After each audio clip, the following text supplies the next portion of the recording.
Municipality ఎన్నికలకు రోజులు దగ్గర పడుతున్న కొద్దీ ఎన్నికల ప్రచారం ఊపందుకుంటుంది. 28వ వార్డులో బీఆర్ఎస్ జిల్లా అధ్యక్షురాలు గండ్ర జ్యోతి ఎన్నికల ప్రచారం చేపట్టారు. 28వ వార్డు బీఆర్ఎస్ కౌన్సిలర్ అభ్యర్థి బోగం నరేందర్ ను గెలిపించాలని కోరుతూ వరంగల్ రూరల్ జిల్లా మాజీ ZP chairman BRS party Jayashankar జిల్లా అధ్యక్షురాలు గండ్ర జ్యోతి 28వ వార్డులో ఎన్నికల ప్రచారం చేశారు. ఈ సందర్భంగా ప్రజలను కలుస్తూ మున్సిపల్ ఎన్నికల్లో బీఆర్ఎస్ కు మద్దతుగా నిలిచి గెలిపించాలని కోరారు. ప్రచారంలో భాగంగా చిన్నారులు సందడి చేయగా గండ్ర జ్యోతి వారిని ఎత్తుకొని ఉత్సాహంగా ప్రచారంలో ముందుకు సాగారు.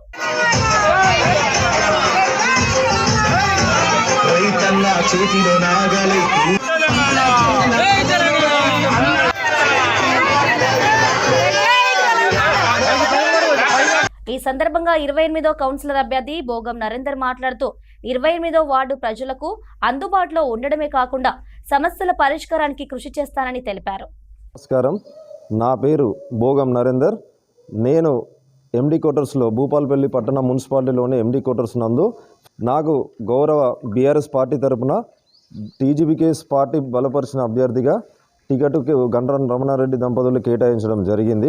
ఎండి క్వార్టర్స్లో ప్రధాన సమస్యలు ఏమిటంటే మనకు ఒక ప్రహరీ గోడ లేకపోవడం వలన ఒక దొంగల సమస్య కానీ, ఒక కోతుల సమస్య కానీ, ఇష్టం ఉన్నట్టు వ్యక్తులు రావడం కానీ పోవడం కానీ, సింగరేణికి సంబంధించిన వ్యక్తులు కాకుండా బయటి వ్యక్తులు కూడా రావడం పోవడం అనేది ప్రధాన సమస్యగా మారింది. దానికి కారణం ఏమిటంటే మెయిన్గా ఒక ప్రహరీ గోడను ఏర్పాటు చేసి మరి ఈ దొంగల బెడదకు కారణం కాకుండా సీసీ కెమెరాలు ఏర్పాటు చేసి మరియు ఒక సెక్యూరిటీ సిస్టమ్ను ఏర్పాటు చేయడం ఈ ఎండి క్వార్టర్స్లో. నేను కార్మికులారా ఒకసారి ఆలోచించండి, యువత ఒకసారి ఆలోచించండి.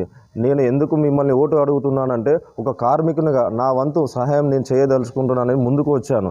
కాబట్టి మీరు నా యందు దయతలిసి మీ యొక్క సూచనలు సలహాలు అన్నీ తీసుకొని నేను మీకు ఖచ్చితంగా ఉన్నతాధికారులతో మాట్లాడి మీ హామీలన్నీ నేను చెప్తున్న హామీలన్నీ నెరవేరుస్తానని ఇందుమూలంగా మీ తరపున బీఆర్ఎస్ పార్టీ తరపున ఈ సమస్యలన్నీ నెరవేరుస్తానని హామీ ఇస్తున్నాను.